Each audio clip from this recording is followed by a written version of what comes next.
함께 말씀 읽도록 하겠습니다. 창세기 45장 1절에서 8절까지입니다.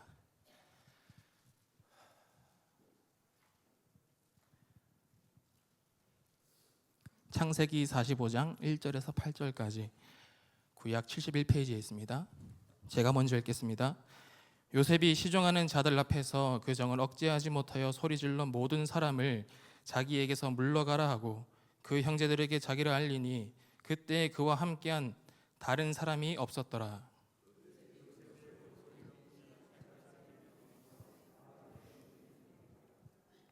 요셉이 그 형들에게 이르되 나는 요셉이라 내 아버지께서 아직 살아계시니까 형들이 그 앞에서 놀라서 대답하지 못하더라.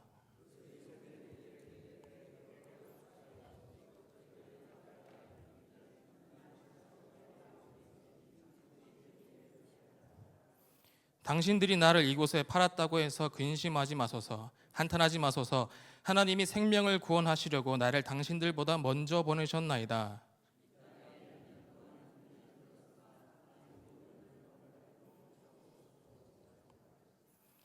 하나님이 큰 구원으로 당신들의 생명을 보존하고 당신들의 후손을 세상에 두시려고 나를 당신들보다 먼저 보내셨나니 그런즉 나는 이리로 보낸 이는 당신들이 아니요 하나님이시라. 하나님이 나를 바로에게 아버지로 삼으시고 그 온 집의 주로 삼으시며 애굽 온 땅의 통치자로 삼으셨나이다. 아멘.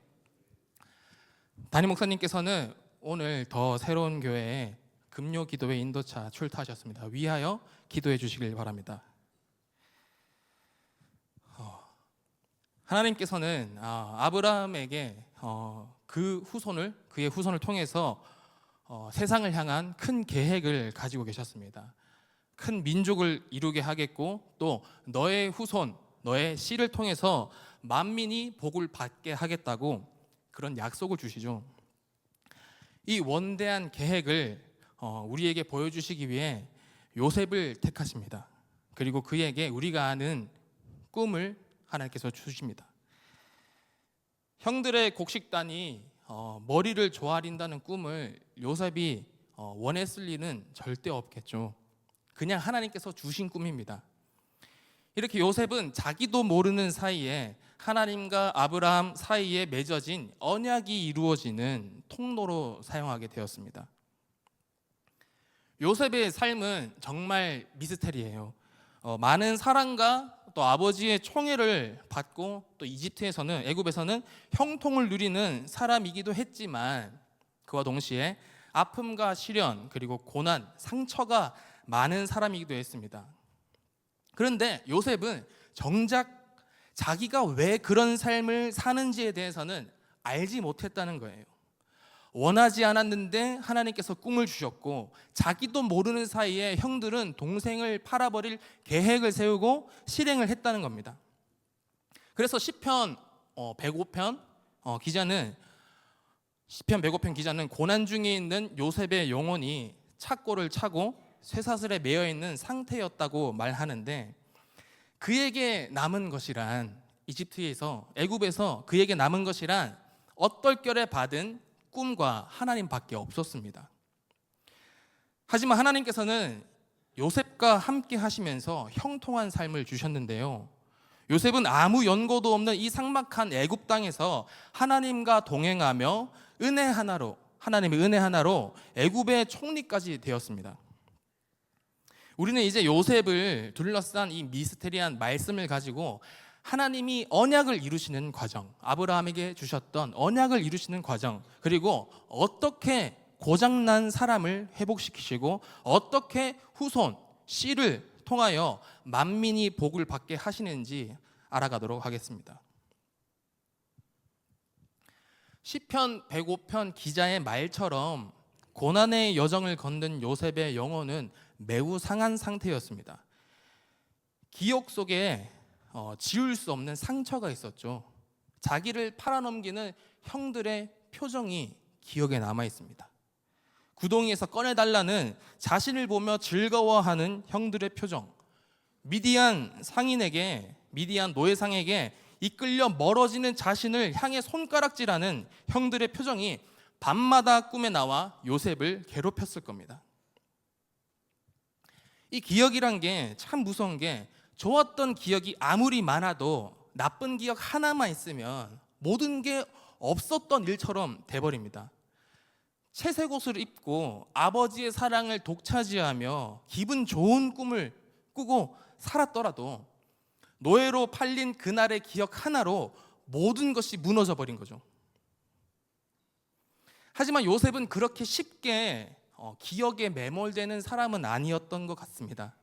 보통의 사람들이었다면 버틸 수 없는 그런 상황을 버텨내는데요, 하나님께서 그와 함께 하셨기 때문이었죠. 그 임재를 느끼며 요셉은 버텼고 하나님은 그런 요셉을 형통하게 하셨습니다. 잘 안 풀리던 사람이 갑자기 잘 되면 가장 경계해야 하는 것이 교만이죠. 하나님이 나와 함께 하셨고 하나님이 나를 형통하게 하신 것뿐인데 내 능력, 내 배경, 내 운 때문에 이런 결과를 얻었다고 생각하는 사람들이 있습니다. 하지만 요셉은 그러지 않았어요. 형통하게 된 이유를 하나님에게서 찾고 하나님이 나와 함께 하시기 때문이라고 생각하며 살았습니다. 하나님이 요셉을 형통하게 하신 일 중에 총리가 된 것 말고도 하나가 더 있죠. 그것이 무엇이냐면 아들을 주신 겁니다. 아들. 총리가 된 후 요셉은 가정을 꾸리고 아들을 얻습니다. 첫 아이의 이름을 므낫세라고 짓고 이렇게 고백하죠. 하나님이 내게 모든 고난과 내 아버지의 온 집 일을 잊어버리게 하셨다라고 고백합니다. 므낫세 이름의 뜻은 잊어버림 또는 잊어버리게 하는 사람이라는 뜻인데 정말 독특하죠. 자기 아들의 이름을 이런 식으로 짓는 부모는 아마 없을 겁니다. 한국식으로 하면 그냥 망각이죠.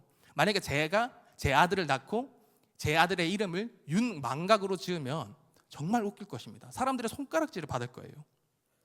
그런데 요셉은 자기 아들의 이름을 이렇게까지 지으면서 잊고 싶지 않았던 것이 무엇이었을까요?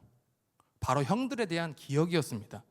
밤마다 꿈 중에 보이던 형들의 얼굴을 잊고 싶게, 또 그 아들을 볼 때마다 그 형들의 얼굴을 잊게 만드는 그 아들이 주는 기쁨이 너무나도 컸기 때문에 아들의 이름을 잊어버림이라고 지었던 거예요. 이렇게 요셉은 아들의 이름으로 하나님은 나에게 이해하기 힘든 일을 주시는 분이기도 하지만 결국은 이렇게 나를 형통과 큰 기쁨으로 치료해 주시는 분이구나라고 고백했던 것 같습니다. 다시 말하면 지금 요셉이 믿고 있는 하나님은 현재의 성공과 복을 주셔서 과거의 아픔과 비극을 잊게 하시는 분이었어요. 요셉은 이렇게 애굽에서 살아가고 있었습니다.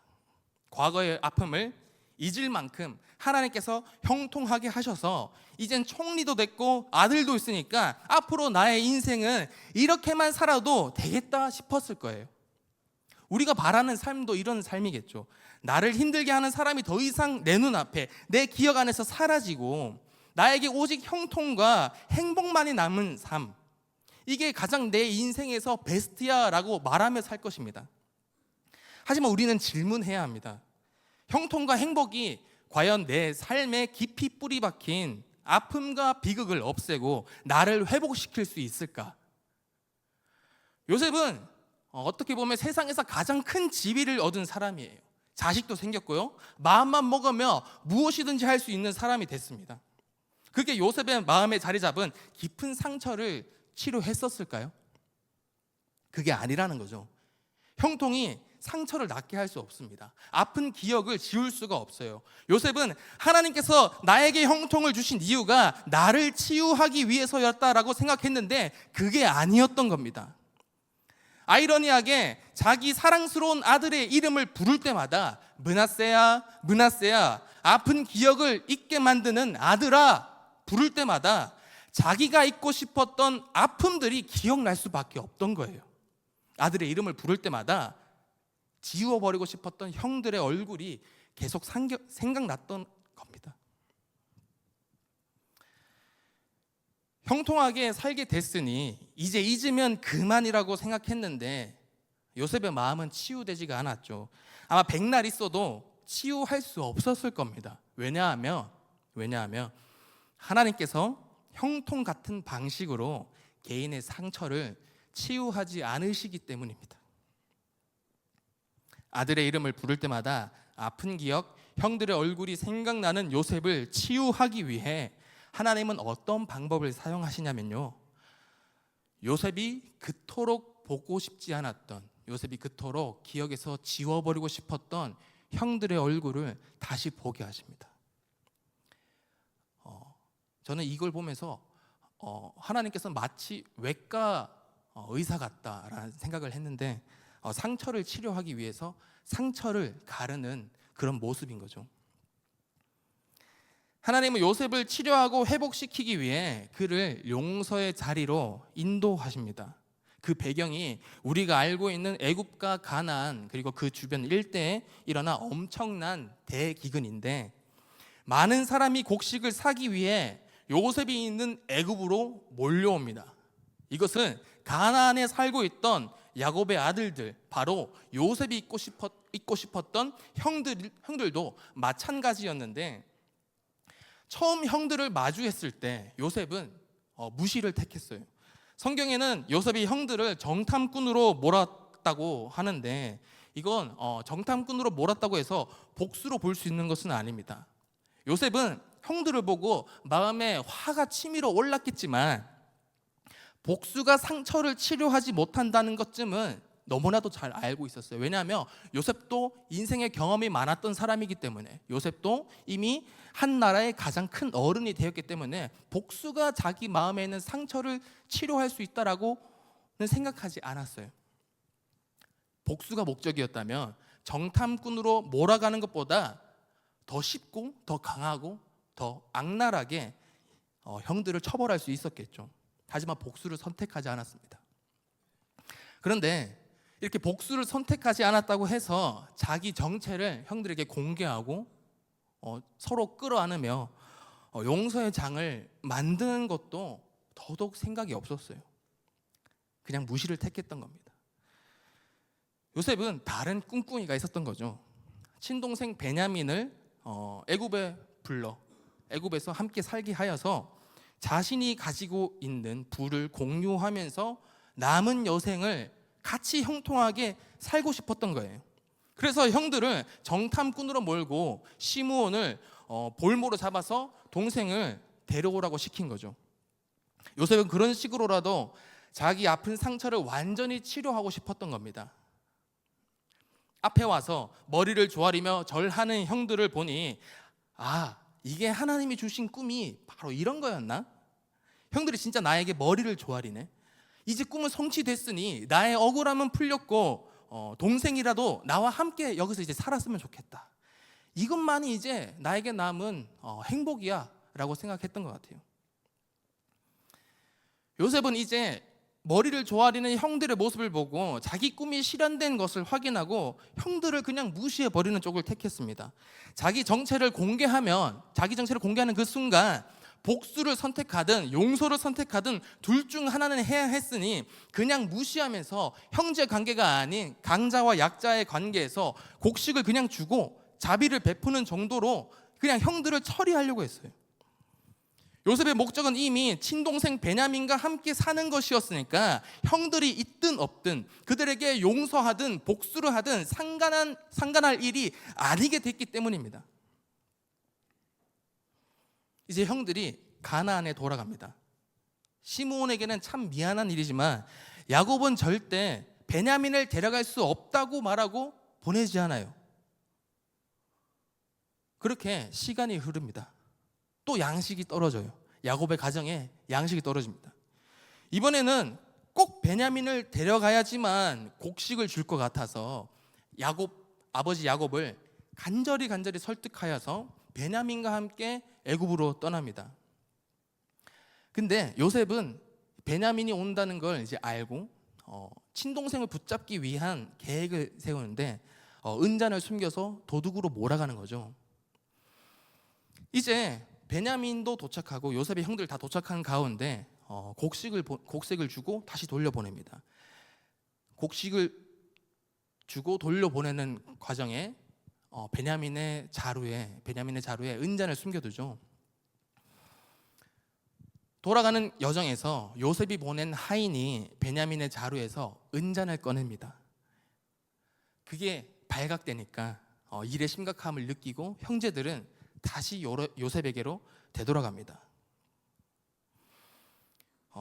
이 순간부터 그 전까지는 크게 등장하지 않았던 유다가 나서서 행동을 하기 시작하는데, 창세기 44장 14절과 창세기 44장 16절을 함께 읽어보겠습니다. 유다와 그의 형제들이 요셉의 집에 이르니 요셉이 아직 그곳에 있는지라 그의 앞에서 땅에 엎드리니. 16절입니다. 유다가 말하되 우리가 내 주께 무슨 말을 하오리이까? 무슨 설명을 하오리이까? 우리가 어떻게 우리의 정직함을 나타내리이까? 하나님이 종들의 죄악을 찾아내셨으니 우리와 이 잔이 발견된 자가 다 내 주의 노예가 되겠나이다. 유다는 형제들을 대표해서 베냐민이 종으로 잡히는 것을 막기 위해 자신들의 정당함과 진정성을 호소하죠. 우리는 은잔을 가져가지 않았습니다. 은잔을 가져갔다며 우리 모두가 당신의 종이 되겠습니다 라고 말하는 것입니다. 그렇지만 요셉은 베냐민을 양보하지 않습니다. 완강하게 은잔이 발견된 사람만 종이 되고 나머지는 돌아가라 라고 해버리죠.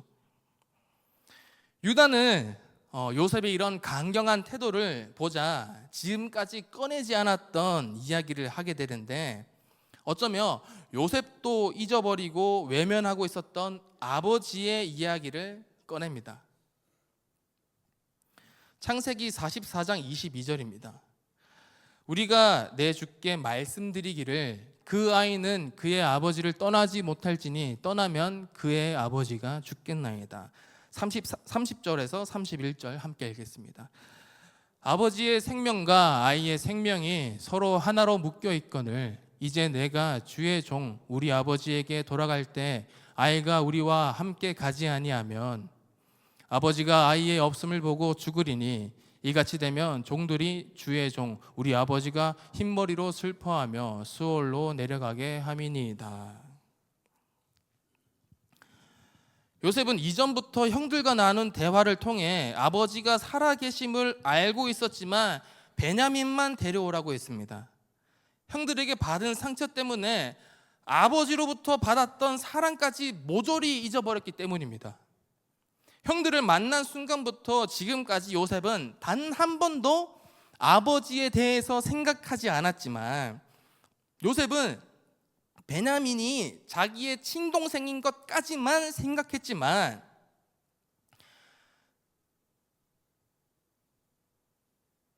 유다가 지금 요셉에게 호소하고 있는 것은 아버지에게 사랑하는 아들이 하나 있었는데 그 아들을 잃은 슬픔 때문에 남은 라헬의 자식 베냐민을 끔찍이도 사랑하신다. 아버지의 생명은 베냐민에게 연결되어 있는데 그 이유는 아버지가 요셉을 특별히 사랑하시기 때문이다 라고 말하는 것 같아요. 이 말을 들은 요셉은 정신이 번쩍 들죠. 과거 아버지에게 자기가 얼마나 많은 사랑을 받았는지 기억하게 됩니다. 이때 유다는 결정적인 한마디를 더 던지는데 이 말로써 요셉이 변화하게 됩니다. 창세기 44장 33절입니다. 이제 주의 종으로 그 아이를 대신하여 머물러 있어 내 주의 종이 되게 하시고 그 아이는 그의 형제들과 함께 올려보내소서. 유다는 자기를 희생해서 동생도 살리고 아버지도 살리고자 했습니다. 요셉은 베냐민만 생각하고 자기만 생각했던 사람이었지만 유다는 베냐민과 아버지 모두를 위하는 사람이었습니다. 유다의 마지막 이 말을 듣고 요셉은 숨겼던 자기의 정체를 드러내고 형들을 용서하는 자리로 이제 완전히 들어가게 됩니다. 그 자리에서 요셉이 가장 먼저 꺼냈던 말은 내 아버지께서 아직 살아계시니까 입니다. 형들에게 받았던 상처 때문에 가정에 대한 지난날의 기억을 잊으려고 했던, 아버지에게 받았던 사랑까지 잊어버리려고 했던 요셉, 그 요셉이 아버지의 존재가 살아있고 그 아버지가 여전히 나를 사랑하고 있음을 알게 되는 순간이죠. 아버지의 존재가 요셉의 삶 중심에, 요셉의 마음 중심에 다시 들어오는 순간입니다. 여기서부터 형들을 대할 때 무시와 이기적이었던 요셉이 용서와 포용의 태도로 변하게 되었습니다. 하나님의 치료가, 하나님의 회복이 시작된 것이죠. 지금까지 나눈 내용들을 중간 정리하자면, 첫 번째로 요셉이 아버지의 사랑을 기억하게 됐다는 것인데요. 이전까지 요셉은 형들의 악행은 물론이고 아버지의 존재도 잊어버리고 베냐민만 곁에 두면 된다고 생각했습니다. 유다가 자기 희생으로 베냐민과 아버지를 보호하지 않았다면 이 이야기는 요셉이 베냐민만 다시 만나서 함께 살아가는 이야기로만 끝났을 텐데, 유다로 인해서 요셉은 자신과 베냐민만을 사랑하는 사람에서 아버지 야곱의 가족 전체를 돌보는 사람으로 변화하게 됩니다. 유다가 요셉의 기억에 떠올려 준 것은 아버지의 마음이죠. 요셉을 끔찍이도 사랑하는 아버지의 마음, 사랑이었습니다. 요셉은 희생하는 유다를 통해서 아버지를 기억하고 아버지 야곱이 사랑하는 자녀 전체를 용서하고 품는 데까지 나아가게 됐습니다. 아버지의 생사를 물은 후에 요셉은 형들에게 지난 과오를 자책하지 말라고 하는데요. 창세기 45장 5절 말씀입니다. 당신들이 나를 이곳에 팔았다고 해서 근심하지 마소서, 한탄하지 마소서. 하나님이 생명을 구원하시려고 나를 당신들보다 먼저 보내셨나이다. 그 전까지는 베냐민만 포용하고 다른 형제들을 무시하며 자기 울타리 안에서 쫓아내려 했지만 이제 모든 형제를 품에 거두는 장면이죠. 요셉의 포용은 이 용서에서 시작됩니다. 요셉의 회복은 바로 이 용서에서 시작됐어요. 자, 두 번째는 과거를 통해서 뜻을 이루시는 하나님을 보게 됐다는 것입니다. 형들을 만나기 전 요셉에게 있어서 하나님은 그저 현재의 성공을 주셔서 과거의 아픔과 비극을 잊어버리게 하시는 나만의 하나님이었다면, 이제는 고난이든 형통이든 지난 모든 일을 사용하셔서 현재 당면한 대기근으로부터 생명을 구원하시려는 우리의 하나님을 만나게 된 것이에요. 요셉에게 이러한 변화가 찾아온 것은 유다가 그에게 아버지의 존재를 떠올리게 할 때였습니다. 요셉은 아버지 야곱을 기억하자 그제서야 야곱의 하나님을 기억하게 됩니다. 야곱의 하나님은요, 아브라함과 이삭에게 너의 후손, 너의 씨를 통해 온 세상에 복을 주시겠다라고 약속하신 하나님입니다. 그 하나님을 기억하자 그제야 왜 자신에게 원하지 않은 꿈을 주셨는지, 하나님이 왜 나를 애굽으로 보내셔서 노예로서 총리로서 살게 하셨는지, 왜 이 기근은 오랫동안 지속되어야 하는지 알게 된 것이죠.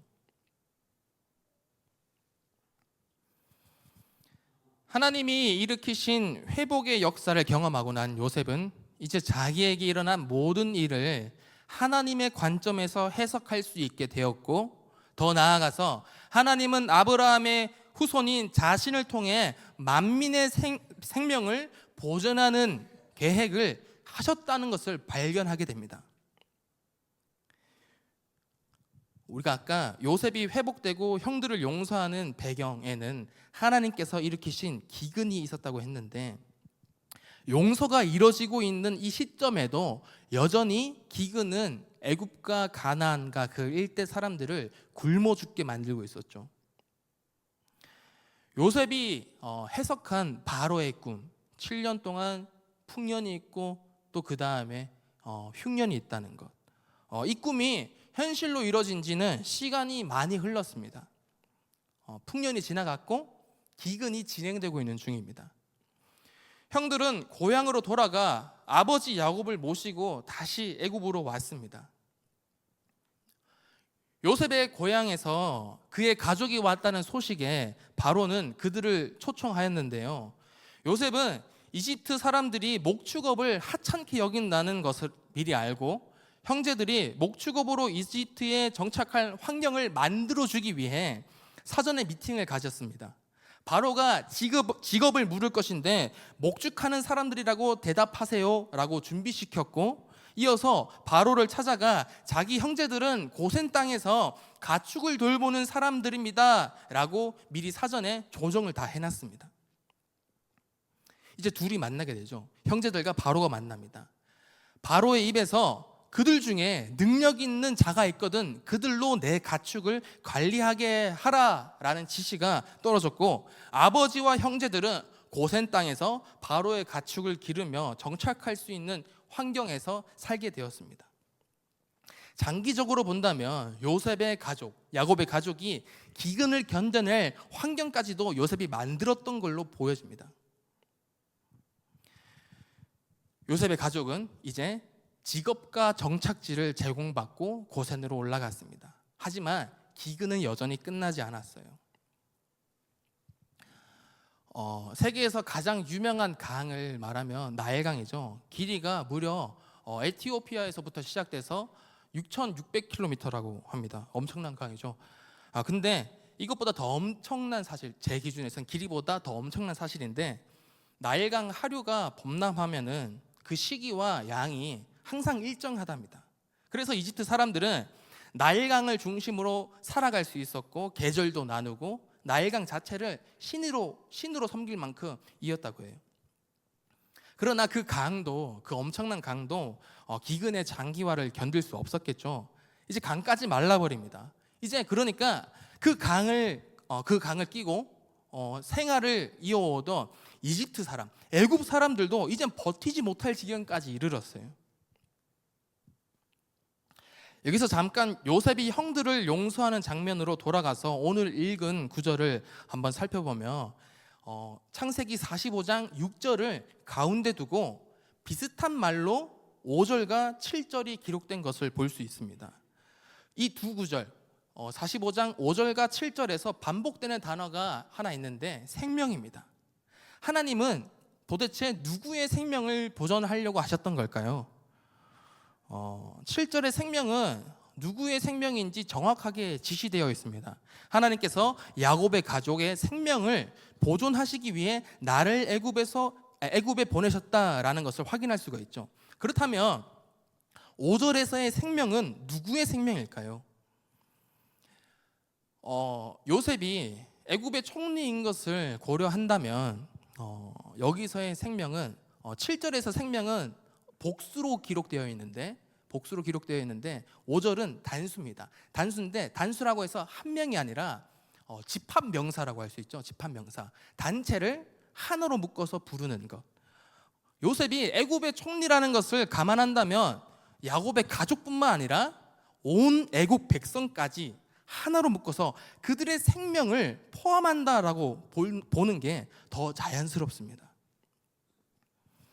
요셉은 하나님이 자기를 애굽에 보내신 목적이 가족과 애굽 백성들의 생명을 보존하기 위함이라고 믿게 되었어요. 하나님은 아브라함의 씨를 통해 이 땅에 복을 주시기로 약속하신 분임을 요셉이 깨달았기에 자기 가족의 생명을 보존하여 세상에 두기 위하는 하나님의 목적이 무엇인지 이제는 요셉이 알게 되었던 겁니다. 계속된 기근에 애굽 사람들은 가진 돈을 탈탈 털어서 요셉이 왕궁에 비축해둔 곡식을 사들입니다. 그걸로 이제 연명하게 돼요. 하지만 기근은 멈추지 않고 계속되었고 애굽 백성들은 다시 요셉을 찾아가 이젠 돈이 없으니 먹을 것을 그냥 달라고 요청합니다. 하지만 요셉은 그냥 줄 수 없기에 돈 대신 가축을 가져오면 곡식을 주겠다고 제안합니다. 저는 이 대목에서 요셉의 지혜가 참 대단하다고 느꼈는데 곡식과 가축을 교환하며 그 가축은 이제 누구의 집으로 들어가게 될까요? 바로의 궁으로 들어가게 됩니다. 하지만 애굽 사람은 가축을 한착해 여기죠. 바로도 마찬가지였을 겁니다. 자기 궁에 가축을 드릴 수 없을 거예요. 자기 궁 안에서 가축을 키울 수 없던 겁니다. 그러면 자연스럽게 끌어들인 곡식과 바꾼 그 가축은 모두 야곱의 가족들이 관리를 하게 되는데, 요셉의 번뜩이는 지혜로 야곱의 가족은 기근의 때에 일거리가 끊이지 않고 바로의 녹을 받으며 생명을 보존할 수 있게 되었습니다. 그렇다면 이제 돈과 가축을 모두 맞바꾼 애굽 백성들은 어떻게 될까요? 이제 더 이상 곡식과 바꿀 게 없습니다. 가진 것이 이제 아무것도 없어요. 자기 몸밖에 없습니다. 가진 것도 아무것도 없으니 이제 굶어 죽을 일만 남았을까요? 아닙니다. 하나님께서는 세상이 죽어가는 가운데 야곱의 가족만 살리지 않으셨습니다. 아브라함의 후손을 통해서 애굽인들까지도 보존하시는 게 하나님의 큰 뜻입니다. 더 이상 바꿀 게 없는 애굽 백성들이 계속되는 기근에 못 견뎌서 또다시 요셉을 찾아와 이렇게 말합니다. 창세기 47장 19절입니다. 함께 읽겠습니다. 우리가 어찌 우리의 토지와 함께 주의 목전에 죽으리이까? 우리 몸과 우리 토지를 먹을 것을 주고 사소서. 우리가 토지와 함께 바로의 종이 되리니 우리에게 종자를 주시면 우리가 살고 죽지 아니하며 토지도 황폐하게 되지 아니하리이다. 애굽인들에게 남은 건 몸과 토지뿐이었습니다. 요셉은 그들의 노동력과 토지를 받고 종자, 씨를 주었습니다. 우리는 이렇게 생각할 수 있습니다. 왜 요셉은 그들이 빈털터리가 될 때까지 무상으로 그렇게 왕궁의 곡식을 많이 비축해 놓았으며 무상으로 줄 수 있었는데 왜 주지 않았던 거지? 이 정도면 착취 아닌가? 라고 생각할 수 있을 거예요. 그러나 기근이나 능력의 문제로 농사를 지을 수 없게 된 사람의 땅을 구입하거나 그들을 종으로 받아들여서 소작농으로 쓴 행위는 일종의 자선 행위로 여겨졌는데, 그 당시 문화에서는 그게 자선 행위였었습니다. 요셉이 취한 방법은 그 자선 행위였던 거죠. 애굽 백성들에게서는 더할 나위 없이 반가운 일이었습니다. 게다가 요셉은 땅을 구입한 후 소작료를 5분의 1만 받고 나머지 5분의 4는 원래 주인이 가져가서 다음 농사를 준비할 수 있도록 해줬는데요. 이 조치는 착취가 아니라 사람이 먹고 살 만한 환경을 만들어준 해안이라고 할 수 있죠. 이런 요셉의 자비로운 조치로 인해서 애굽 백성은 창세기 47장 25절에서 이렇게 말합니다. 그들이 이르되 주께서 우리를 살리셨사오니 우리가 주께 은혜를 입고 바로의 종이 되겠나이다. 애굽인들이 이렇게 요셉의 해안에, 요셉의 처치에 이 같은 감사를 보낸 더 근본적인 이유는 자신들의 노동력을 받아주고 자신들의 토지를 받아줘서 종자를 주었기 때문이죠. 씨를 주었기 때문입니다. 애굽인들이 요구하고 요셉이 내준 것은 곡식이 아니라 종자였어요. 곡식이 아니라 씨앗이었습니다. 곡식은 오늘의 나를 위해서, 오늘을 위해서 당장 내 입에 넣지만, 종자는, 씨앗은 내일을 위해서 밭에 뿌립니다. 애굽인들이 종자를 요청한 이유는 그들에게 다시 시작할, 내일을 준비할 씨앗이 없었기 때문입니다. 굶어 죽을 상황에 종자까지 모조리 먹어치웠는데 미래를 다시 준비할 씨앗을 심을 희망마저 포기했던 것이죠. 하지만 요셉은 기근의 끝이 다가온다는 것을 알고 있는 사람이었기 때문에 종자와 씨를 남겨두었고 애굽인들이 내일의 소망을 포기하지 않을 수 있게 해줬던 겁니다. 요셉은 기근에 허덕이는 애굽 사람들에게 현재 필요를 제공해 줬고, 곡식으로 제공해 줬었고, 또 미래의 필요를 함께 채워주는 사람이 되었습니다. 이것이 요셉을 통해서 하나님께서 아브라함에게 하신 약속이 이루어지는 방식이죠. 아브라함에게 너와 내 후손, 내 후손, 내 씨를 통해서 세상이 복을 받게 될 거다라고 하셨습니다. 요셉은 유다의 희생을 통해서 아버지의 사랑을 깨닫고 하나님의 회복하심을 경험했던 거예요. 그리고 하나님의 큰 뜻을 알게 되었습니다. 하나님이 자기를 애굽에 보내신 것은 가족을 살려 세상에 두시기 위함이고 애굽인의 생명을 보존하기 위함이었습니다. 아브라함의 후손을 통해 아브라함의 씨, 아브라함의 종자를 통해 온 세상이 복을 누리게 하고자 하셨습니다. 아브라함의 후손을 약속한 하나님의 뜻에 따라 요셉은 종자, 씨를 통해 애굽 백성을 하나님의 생명 안으로 품었던 겁니다. 말씀을 맺겠습니다. 우리를 돌아보았을 때 나는 어떤 사람일까? 요셉처럼 문제와 상처 앞에서 하나님의 방법이 아닌 나의 방법으로 나의 감정만을 해결하려 하진 않았습니까? 요셉의 형들처럼 남에게, 심지어는 나와 가장 가까운 사람에게조차 상처를 주며 살아가진 않았나요? 이런 우리 삶이 바르게 회복되려면 유다와 같은 존재가 필요합니다. 용서를 위한, 자기 희생을 하는, 아버지의 마음을 깨닫게 하는 유다와 같은 존재가 필요합니다. 그 존재가 바로 예수 그리스도고 예수 그리스도뿐입니다. 예수님은 우리를 향한 하나님 아버지의 사랑이 얼마나 깊은지 친히 보여주셨습니다. 예수님의 탄생은 우리와 함께 하고자 하신 하나님 아버지의 사랑이며 예수님의 죽음도 우리에게 새 생명을 주시려는 하나님 아버지의 사랑입니다. 예수님의 십자가도 원수된 우리를 품으시려는, 원수된 우리를 용서하시고 회복하시려는 하나님 아버지의 사랑이었던 겁니다.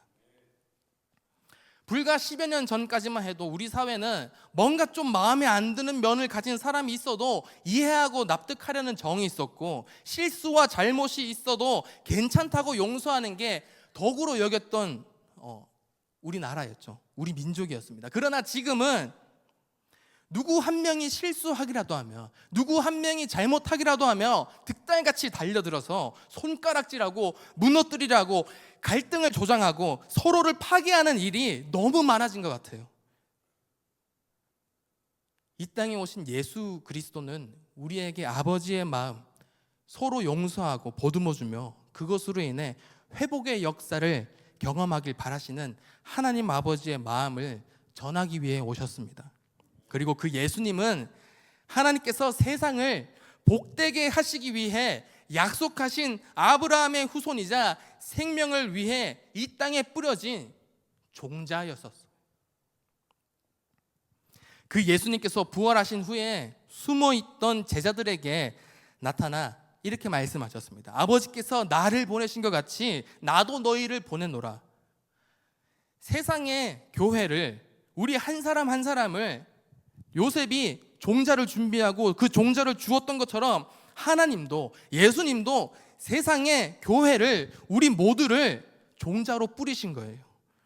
애굽인들이 기근의 절망 속에서 요셉을 찾았던 것처럼 악한 시대 속에서 살고 있는 현대인들은 각자 자기만의 방식으로 진리와 생명을 찾습니다. 다만 그게 항상 하나님을 찾는 방식이 아니라는 문제가 있지만, 우리는 요셉이 종자를 준비한 것처럼 말씀을 준비하고 뿌려야 하는 그 사명을 가진 거예요. 오늘 말씀을 통해서 용서와 전도를 통해 나를 회복하고 세상을 회복하는 역사를 경험하시길 소망합니다. 세상에서 가장 게으르고 무책임한 말은 나중이고, 세상에서 가장 성실하고 책임감 있는 말은 지금입니다. 하나님은 지금도 이 땅 가운데 고장난 사람을 고치고 온 세상에 복을 주시는 큰 꿈을 우리에게 주시고 우리를 그 자리로 초대하십니다. 그 초대에 지금 응하여 지금 용서하고 지금 전도하는 우리 모두가 되길 이 시간 간절히 소망합니다. 이 시간 함께 찬양 드리겠습니다.